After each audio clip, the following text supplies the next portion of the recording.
மாதிரி விலங்குநல ஆர்வலர்கள் வந்து பார்த்தீங்கன்னா ஒரு பக்கம் அதுக்கு சப்போர்ட் பண்ணுறாங்க, ஆனால் அதிகமாக பொதுமக்கள் பாதிக்கப்படுறாங்க. இது என்ன தீர்வு வரணும்னு நினைக்கிறீங்க? தீர்வு ரொம்ப சிம்பிளுங்க. அதை விஷயம் தெரிஞ்சவங்க, உலக சரித்திரம் தெரிஞ்சவங்க, சமூக சுகாதாரம் என்னன்னு தெரிஞ்சவங்க, கழுதை எங்கே காணான்னு யாராவது கவலைப்படுறாங்களா? கழுதைகள்லாம் காணாமல் போச்சு. நமக்காக எவ்வளோ பொதி சுமந்துருக்கு. இப்போ பார்க்குறதே இல்லையே கழுதை யாராவது காப்பாற்றணும்னு பேசுகிறாங்களா?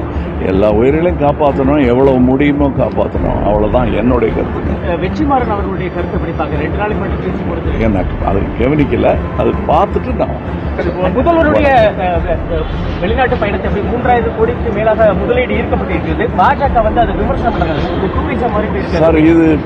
சார் ஒருத்தர் நல்லது செய்யும் போது எந்த கட்சின்னு நான் பார்க்கறது கிடையாது. நாட்டுக்கு நல்லது நடக்குதுன்னா அது எதிர்கட்சியாக இருந்தாலும் அதை ஏற்றுக்கொள்ள வேண்டியது தான். அதை தான் இவர் பண்ணியிருக்காரு. நாளைக்கு அவங்க நல்லது பண்ணால் சொல்லத்தான். அமெரிக்காவோட இந்த 50% வரியை வந்து எப்படி பார்க்குறீங்க? நான் அதை பற்றி ஒரு பெரிய கட்டுரையே எழுதியிருக்கேன். அதுக்கு மேலே இப்போ சொல்லி அது நல்லா எழுதின கட்டுரையை நானே குழப்பிடக்கூடாது.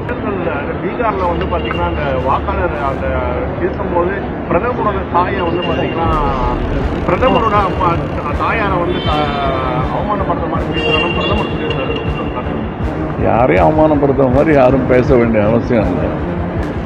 இந்த ஓட்டு காணாமல் போனது, பேர் காணாமல் போனதெல்லாம் ரொம்ப நாளாக நானே சொல்லிட்டு இருக்கேன். நீங்கள் கேட்டிருப்பீங்க. என்னோட பேரே காணாமல் போயிருக்கு. அப்புறம் போய் கேட்டு கரெக்ட் பண்ணிக்கிறது அது ஒரு சின்ன விஷயந்தான். அதை விட பெரிய குற்றங்கள் நடந்ததாக எங்களுக்கு சந்தேகம் வந்த போது நாங்கள் கொண்டு போய் லெட்டர் கொடுத்துருக்கோம். இதெல்லாம் நடந்துக்கிட்டே இருக்கு.